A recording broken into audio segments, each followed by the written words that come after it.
I was just, we've got a guest in studio with us. We're going to, other stuff that we didn't get to today, we can look forward to tomorrow. Actually, tomorrow is sort of a continuation of what we're talking about today because today we talk about hunting seasons.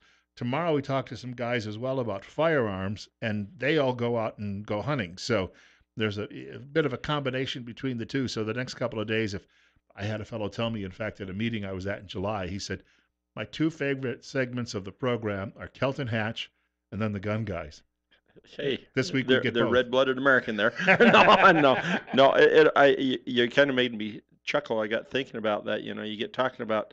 I'd never heard a firearm called a weapon before until I was in my 20s because it was an item that we use for hunting. It's like a tool. Yeah, it's a tool, and I'd never heard it called a weapon, and I never really thought in that, and I've never served in the military or anything like that, and so it was never. But I can still remember I was in a car wreck, and I had a rifle and a couple of shotguns and a handgun in the car because I was moving, and the officer he comes up, oh, there's several weapons in the car, and it just kind of threw me off, and I guess I don't know. It's hunting and firearms they go hand in hand. But then again, most of the police officers I know, they're hunters, Hunters and and anglers around here too. This yeah. is in a bigger town, and so We want to point out Kelton joins us from Idaho Fish and Game on a monthly basis, sometimes a little more frequent. sometimes a little more free. You bet. And as you know, right now she's a hopping this time of year with We had all an the off-air conversation about elk hunting, in fact, a few minutes ago. yeah. And so, but no, things are going great. We've got right now we've got archery elk, archery mule deer, we've got archery pronghorn. Saturday sage grouse season opens. You have to get your sage sharp-tailed grouse permit before you go out. You can only harvest one sage grouse, but you've also got Hungarian partridge, chukar, uh, quail, and all of those seasons are open in Saturday. And so, you know, and the 25th we started our rifle pronghorn hunting, and then we've got a few rifle elk hunts going on right now, but they'll start in earnest the first of the month. And so we're right in the heat of things right now. Where do people get that permit? For the sage or sharp to any licensed vendor, you can pick that up. And I think it's 425, and it's basically help us document how many people are out there hunting. And then, I mean, sage grouse have been a species of concern. People are always going, well, why do we keep hunting them? Why do we have a hunting season on them? And it's because they are a species of concern. What we found over the years is when an animal is listed and the hunting season quits, people quit having interest in it because then it's just another animal on the landscape. And hunters are one of the main people. Well, that's why we don't have as many endangered. I mean, that's why we have deer and elk because of the license dollars. Our whole office is paid for, and all the management of all of Idaho's wildlife is paid for hunting and fishing license or excise taxes that come off hunting and fishing equipment. And so sportsmen are the ones. And so if we can keep a limited season, we don't harvest that many, but it keeps people interested in that species. And you know, I'd ever hate to see us lose our sage grouse season. I grew up hunting them as a kid, and it's kind of like the big thing for me is getting my kids out, letting them shoot harvest a sage grouse, and sit down and have a nice sage grouse meal, just so that we've been doing it for 5 generations in our family, you know, and so it's just something we want to keep going. Certain species, if you go 25 years where they're protected, a whole generation doesn't go out and hunt them, and then that generation never comes back, right? Yeah, well, they don't, and so, you know, I mean, you'll get a few, but you do lose a lot of them, and I don't know. It's just it's kind of it's a neat deal. It's a lot of effort for one bird to go Yeah, out, you know, yeah. but I guess it's kind of people do the same thing for turkeys, drive all over the country to go shoot a turkey. So Well, to me, it seems that there's got to be some skill in it, though, because I wouldn't driving down the road. I wouldn't even know if I'd spotted a sage grouse out in the brush. yeah, and And some people obviously, they're zeroing in on this. yeah, and a lot of it's just people getting out and putting in miles and waiting for a bird to flush. Or it's a good way to tune your dogs up, you know, early in the morning. It gets a little hot, so you know, hopefully people have been getting out and getting their dogs exercise. They've been exercising themselves. Make sure you take plenty of water tomorrow. I mean, it's going to be cooler, but it still gets pretty hot, especially for an old fat dog that hasn't been running around very much. And so, And uh, we've had this debate before. I've had people tell me they don't like the taste of sage grouse. It's awful, but I've had other people tell me they love it. You know, and and for most people, it's not that palatable because it's a darker meat. It can be gamey. I don't know. We've got some different ways that we cook it. Uh, I really like sage grouse, but I've got a lot of people that I work with say, "Oh, I'd never shoot one because I shot one once and couldn't hardly choke it down." But it's just I don't know. I guess that's why there's so many varieties of different foods out there. I like them all, Certainly, but but with a little maybe garlic and a little seasoning, and the key to any game meat to me is not overcooking it. mhm. There's no fat in it to say. I mean, very much in it, so it dries out and gets really tough and chewy. And so I sear it really quick and then shut the stove off, and um, it stays pretty pink. And to me, it makes it good that way. My mom used to be a big fan of, what was it, Emeril Lagasse, the chef. Oh yeah. And I was watching the show with her one time, and he said everything should be cooked at high heat, fast. Fast and quick. Well, and I usually, sometimes I give her a little recipe, but for good sage grouse to me is I'll take the breasts and the legs and I'll take the meat off, and then I'll actually take all the silver skin off the breast and I'll slice it, you know, relatively thin, not super thin. Um, just sear it in garlic and olive oil, Oh and yeah. then I put a little bit of some salt and pepper on it, and it's just quick, 20 seconds on each side. And then I take it off the heat and I put some balsamic vinegar on it and just set it to the side and let it set there for about 5 minutes. And then take it off and put it on rice, and it's really good. But it's really undercooked for some people, but it makes it really tasty. I could see a whole series of these videos on Fish and Game But website. a guy doesn't get this shape by not eating.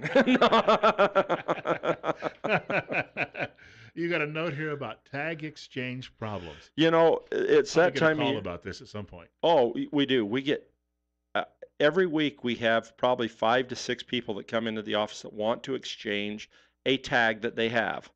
Um, and so I'm just trying to give people the update on this. If you have bought an elk tag for a zone, or you've bought a mule deer tag and you want a whitetail tag, you need to exchange that tag before a season opens that you are eligible to hunt on that tag for.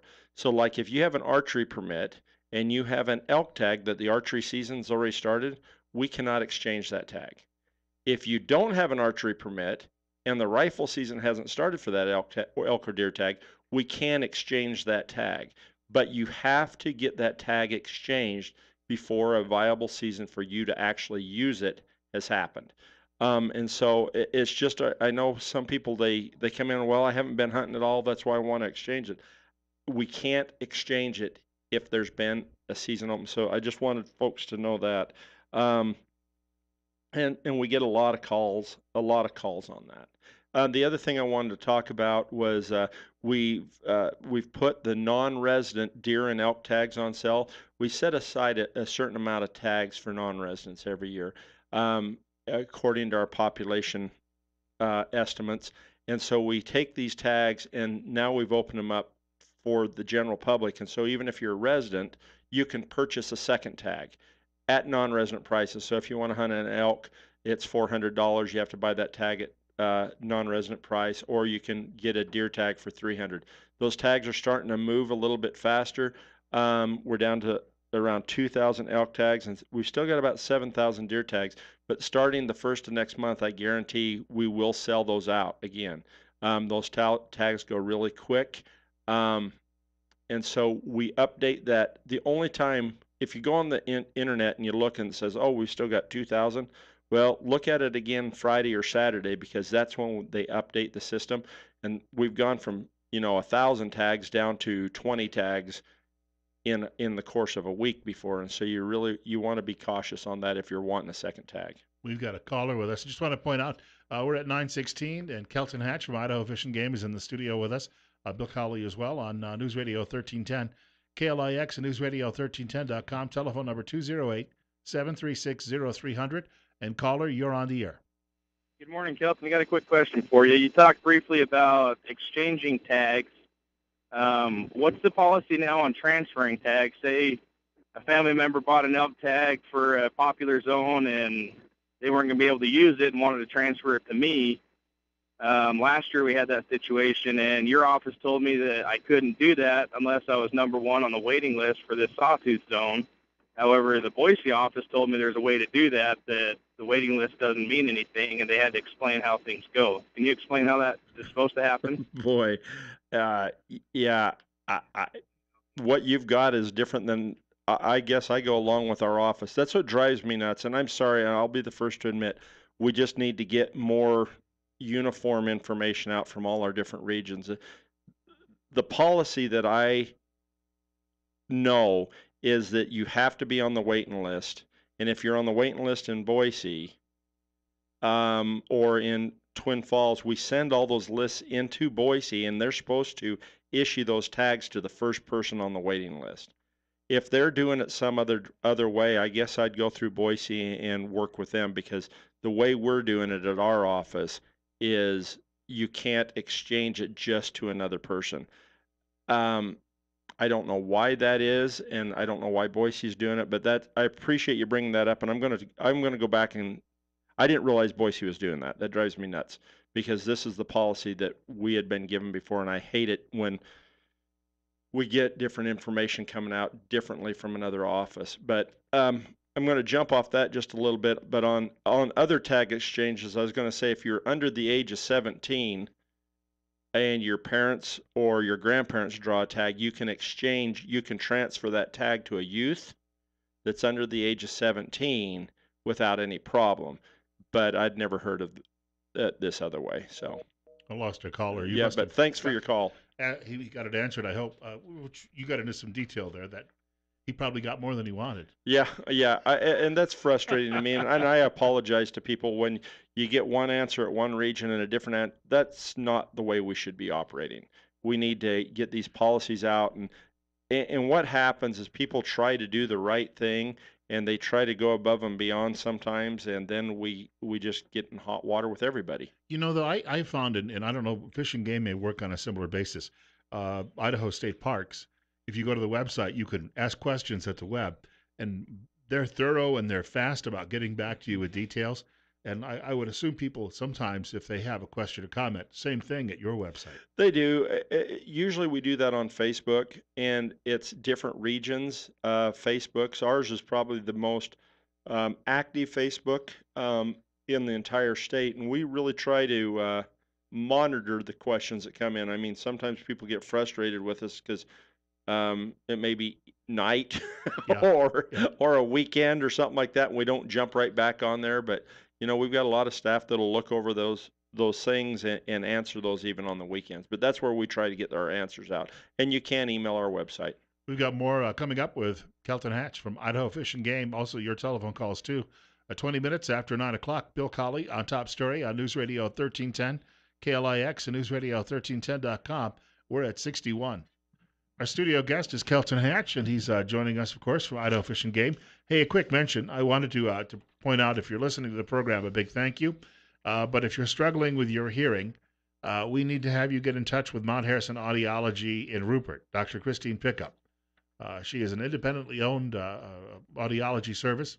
Did you know that she offers communication skills, classes, and you can get oral rehab that you can even do at home?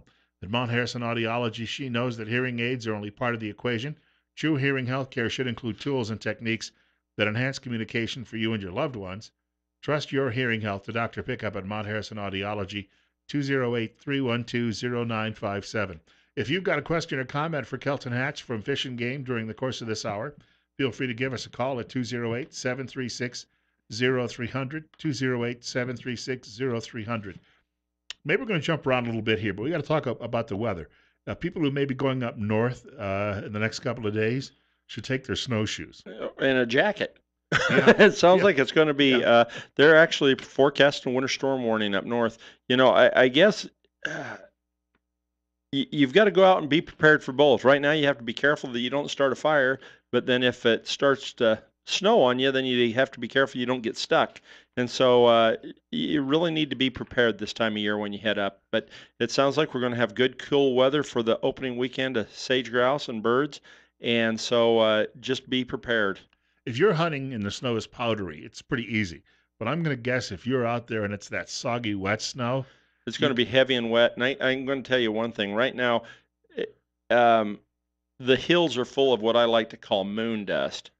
It's just yeah, where you drive up there and there's about 6 to 8 inches of powdered sugar dust on the road in some way. And I mean, it sounds like I'm joking, but I mean, there's literally you'll get out of the truck. I was up there patrolling last week during the archery season and talking to folks and got out of the truck at one of the gates. The powder was over 6 inches deep in the road because it's heavy, but man, when that gets wet, that's going to be gumbo. And so yeah. be prepared when you get up there. If we get a lot of rain this week and snow, it's just going to turn those hills really muddy for a while until things firm back up. And for your tires, and I was thinking, as you're walking, it's bad enough because it's like, we remember being kids wearing our galoshes and walking Yeah. through mud. And your tire is a little bit better because they've got that engine powering it. It's Yeah. still not easy though. Yeah, it is. Yep. And so just be prepared for everything. Just be cautious down south if we don't get much precip, and just be prepared for have your snow shovel. And uh, I'm not anticipating the snow staying very long, just long enough to make things really wet, which is going to be nice to cool things off. It's been really hot and dry, and the precip will at least protect us from getting many fires. The fires that we had over the course of the last 6 weeks, some of them burned some areas though that likely would be prime hunting ground. 52A and some of those areas up there in the desert really got socked. A lot of sage grouse hunters are going to be shocked when they head out to some of their favorite holes. Deer hunters, when rifle season kicks off, I really recommend that if you're headed out to an area you haven't been to in the last few weeks, we still got roads closed from this spring up on the forest and the BLM from flooding where it washed roads out. So just take a couple minutes, call the Forest Service, call the BLM, find out what's going on, and you can find. We've got a fire map, but it's mostly talks about where the fires are currently building with this burning, and with it shows some of the old footprint of where some of the other fires were earlier this year. But for the most up-to-date information, you really need to call your local Forest Service or the BLM office. We wanted to point out as well for people who are on their way out and it's going to get mightily busy in the next several weeks, some rule changes that they should be aware of. And I really want to stress these because and it seems like I'm apologizing a lot for this show, but we end up changing our regulations quite a bit from year to year, depending on what type of weather events. And now we have 2-year regs for big game. Things change even more this year. Just to have people, I just want to touch them up on. Notify them on one thing. If you've got a youth under the age of 17, make sure you read the unit description and what's going on in that unit before you head out. Typically in Unit 56 over in Sublet, Unit 49 and 48, in the past, if a kid was up there hunting on a general deer tag, they could harvest either a buck or a doe, an either sex tag. Because of the harsh winter that we had, and because of all of southeastern Idaho and Upper Snake and salmon and a lot of those areas dropping their doe hunts for the youth, we kind of jumped in with them on that just so that we didn't get over inundated by more hunters because we had the either sex opportunity for the youth.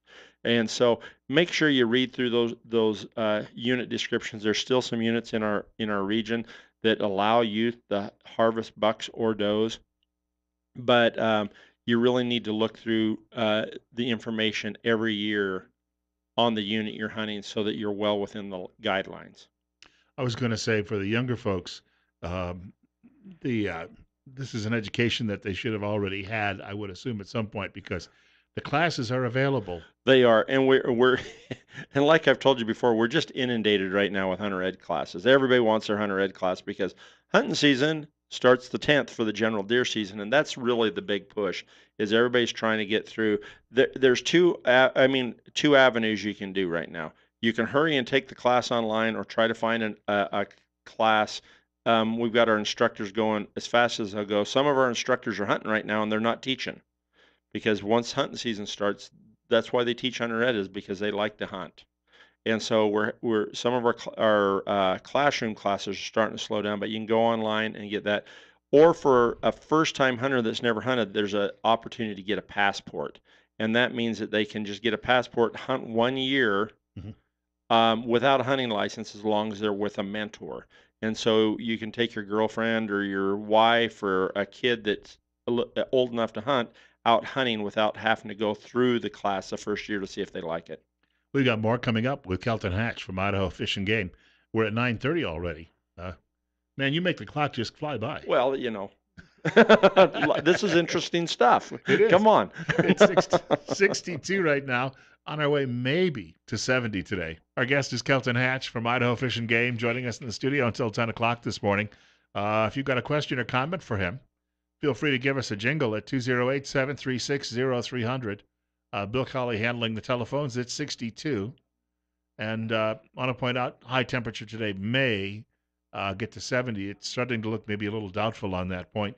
Uh, you've got a lot still to talk about. Yeah, there's about 4 or 5 that I didn't put on your list. It's probably more important than the rest of the things on there. If we can jump to that, I was Sure. just talking about a few of the rules that we run into that I always like to kind of highlight some of the things that we see when we're in the field that we're trying to get people to avoid. Um, I think sometimes people think that our job is just to go up there, sneak around corners, and try to bust everybody. That's not our job. Does sound like fun. Our job is, you know, we're just up there enforcing rules. We're not trying to hurt the guy that accidentally done something. If you're up there this year, guys or gals, and you're hunting and something happens, because when you hunt, something something can happen. You know, whether you shoot the wrong sex of animal, if it's a buck or doe only, and something happens, if you accidentally get two. I mean, I've had people that I've talked to that were out hunting sage grouse. It's a one bird limit. The birds fly up, they shoot, and they end up killing two. Just be upfront with us. If something happens out there, if you end up shooting the wrong sex of animal, the wrong species, or something like that, process the animal and then come and find somebody and tell them what happened. Don't try to hide it. Don't try to sneak it out of the hills. That's when um, it doesn't give us any leeway to have any leniency on things like that, because the law is the law, and we know that accidents happen. Some of the other things that we see that are really common is slit tags, um, where people will slit a month and then just slit the date or not notch it at all. A lot of slick tags, our first thought that comes to mind is that they're trying to take the animal home and then reuse that tag again at a later date to go back in. And so just, if you've got time to clean the deer out, you've got time to slit your tag and notch it completely out. So make sure you notch your tags. Make sure if you're in an area and it has the motorized vehicle rule, read up and understand the motorized vehicle rule and try to adhere to that. It's just any road that will sustain a full-size vehicle. You can't take your ATV down on or a side-by-side if it will not sustain a full-size vehicle.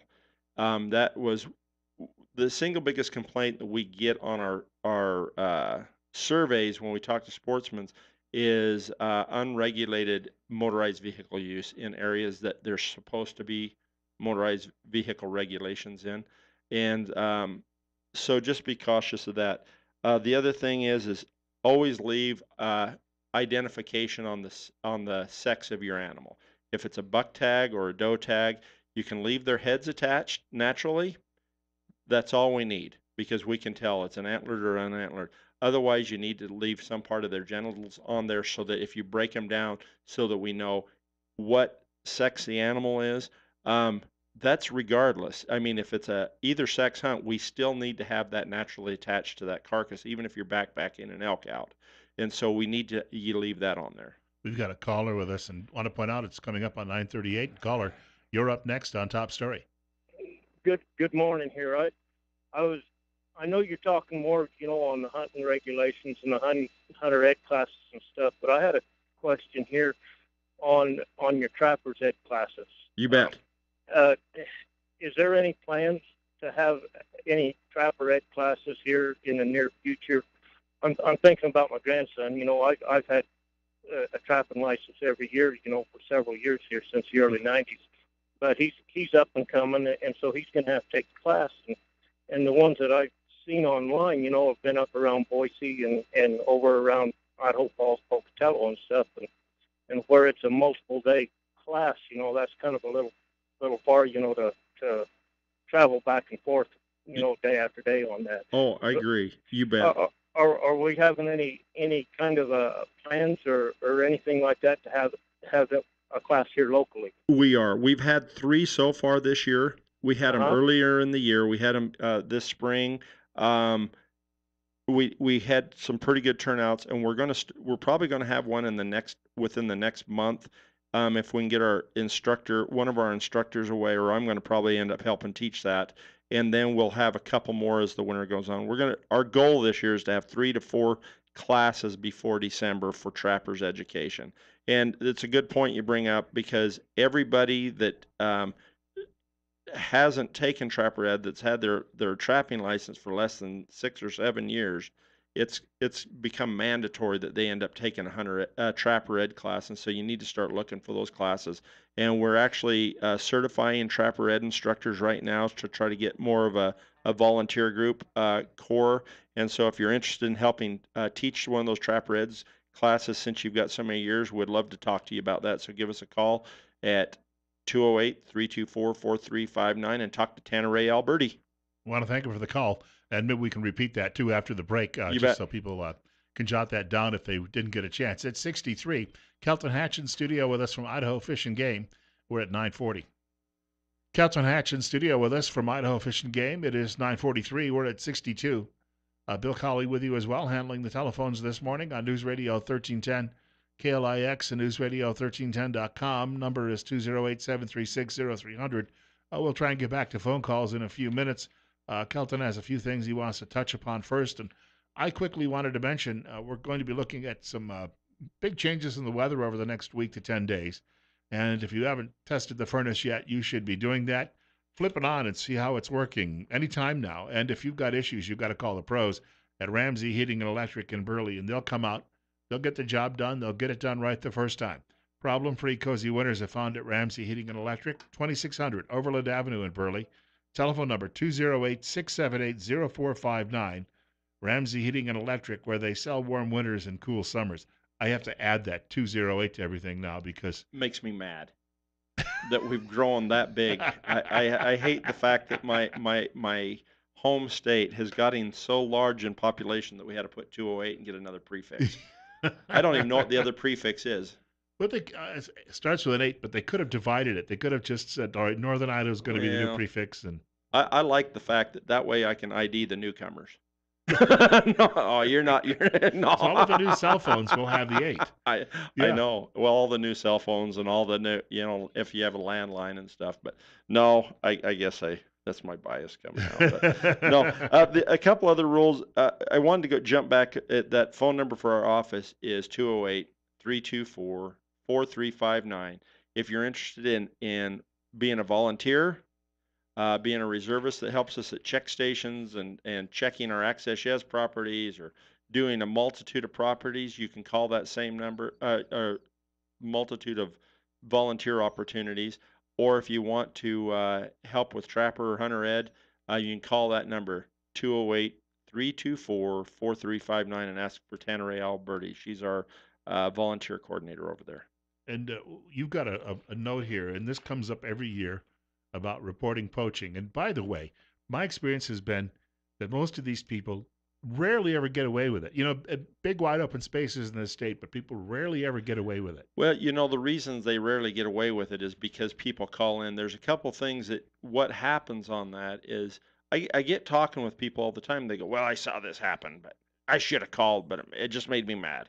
And don't think woulda, shoulda, coulda. Be a good. You don't need to. Please do not confront people that you see breaking the law. Right. You don't need to do that. But be a good witness. Identify the vehicle. Get us a license plate number. Get a description of the people if you can. We don't want you to get in harm's way to do this. and then call us as soon as possible. You can call the CAP hotline at 1-800-632 5999 and just be a good witness, and then we'll take it from there. Almost 90 to 95% of our cases on poaching are through the CAP hotline and through people calling in and being a good witness. You know, and so that's huge. Um, when you're seeing things that are going on, we get a few calls on people that other people don't like once in a while, and they weren't really doing anything. But for the most part, we've had some really good success with that. And then the other thing we hear about a lot during the course of this hour, during your visits, is people talking about private property because, gosh, it happens every year. Somebody wanders onto some space that they're not supposed to be. Well, and we're losing private property really fast, and we've got a new program called Access Yes. It's been going for probably 8 years here, and we purchase access onto private property. But if people will respect private landowners, less of it gets closed. Every year, we get calls from landowners that somebody's cut my fence or somebody's driven through. It's not a majority of the hunters. It's a few bad apples. Please be a witness on this also. And that goes along with staying on trails and not bahaing or taking off out through the sagebrush. But you need to stay on maintained or two tracks with your motorized vehicle. Um, it just makes things better for everybody if you can do that. One other thing I forgot to mention earlier on the bird hunting is you're going to be up in the hills and see these barrels setting at a lot of different intersections. What those are is wing barrels, and especially for sage-grouse season, one of our best ways to be able to monitor populations of sage-grouse is through wing barrels. Um, we've got a lot of studies going on where we're actually radio collaring chicks. We've got hens that are radio collared, and we can monitor them to see what kind of chick survival they have. We have technicians that actually live in the desert for most of the summer monitoring different groups of sage grouse.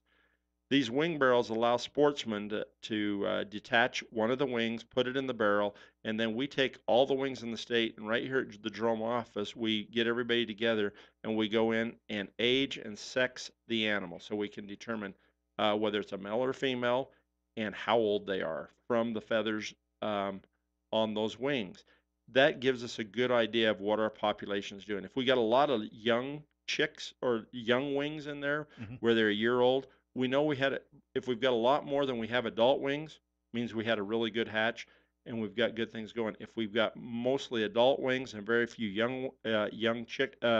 younger wings in there, then we can tell that we didn't have a very good hatch and that we kind of really have to be a little more cognizant of what's going on with our populations and maybe look at our lek surveys and other monitoring processes easier. But please drop those wings in. We collect blue grouse, sharp tail, rough grouse, and we get a few huns and chuckers in there. And just please drop your wings off.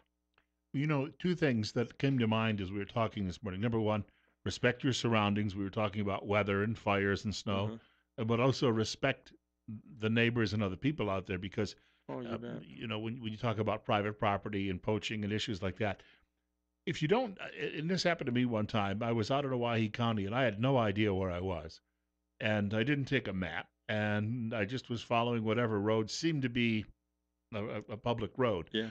But if you're going out and you don't know, you should probably check ahead of time, right? And you can at least get some direction as to where you should not be going. You bet.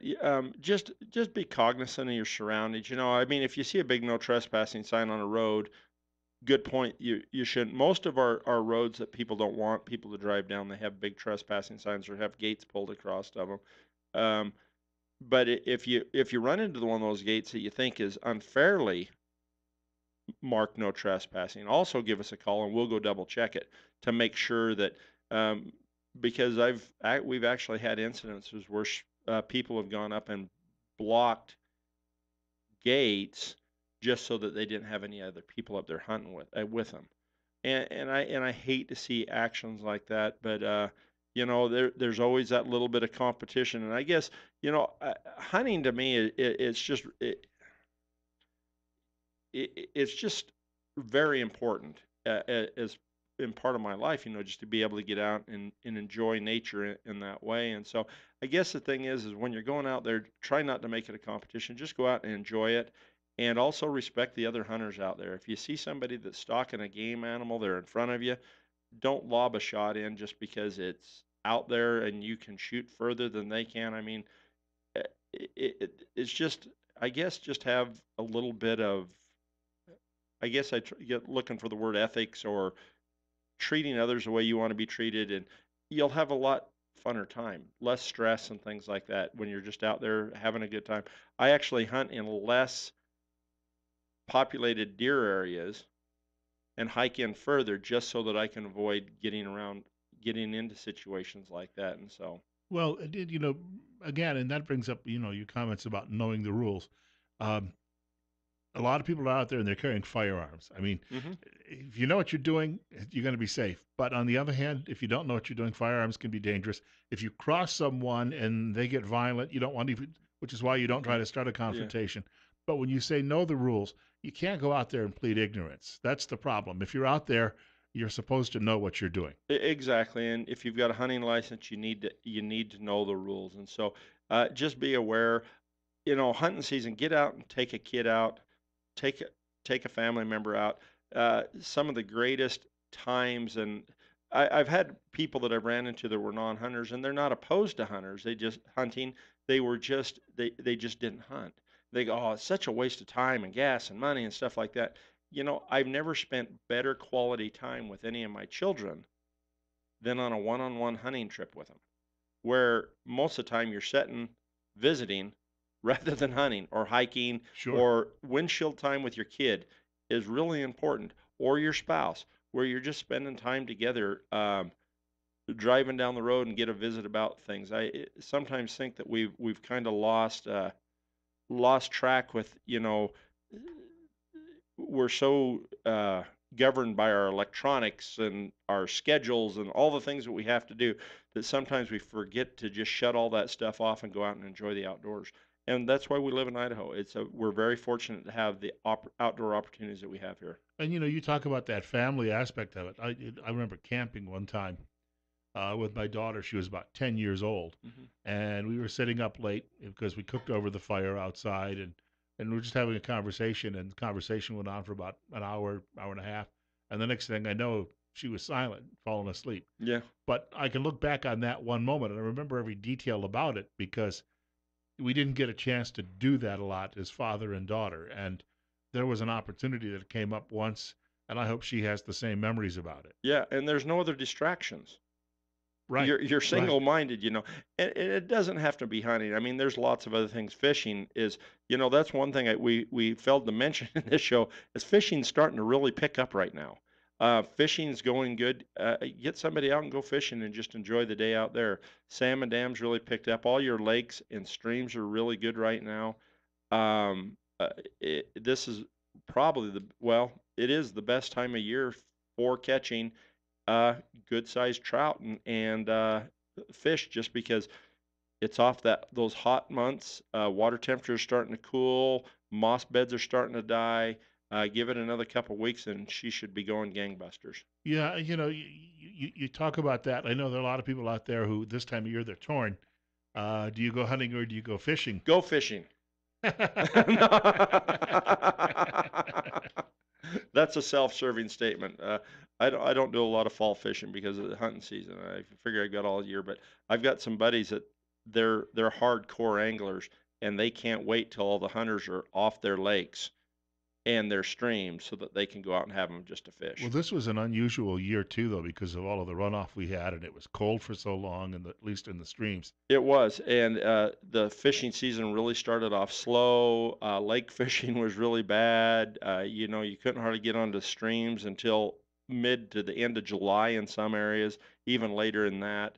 And so I really think it's going to be a really good fall for fall fishing. I just know that when I drove over to Jackpot a couple of months ago, and I would pull off the road where you could, and I would get out and I would listen to the stream, and it was like standing next to Shoshone Falls. I Yeah, mean, the sound of it because it was still running so high. yeah. and so that had an impact. But now would be the time if you didn't fish earlier in the summer to do it. Yeah, get out and just enjoy it. But this is the perfect time of year to me because our dust is finally settling because we're getting a Hmm. little precip. Um, and it's cooler in the hills. It's cooler out there, so you can get out there and have a good time. And so, Right. but You don't have to worry necessarily about all well, maybe this weekend about some of the warm gear, mhm. but you don't have to worry about just constantly walking through a forest while you're sweating. Yeah, that's true. That part of it, after a while becomes almost an irritant. It's almost as bad as the flies and things you have to deal with. Yeah, yeah. And so, but there was something else that I wanted to talk about, and now I forgot about it, Bill. I got But them if off it, track. but if it, yeah, but if anybody's got any questions, they can give us a holler.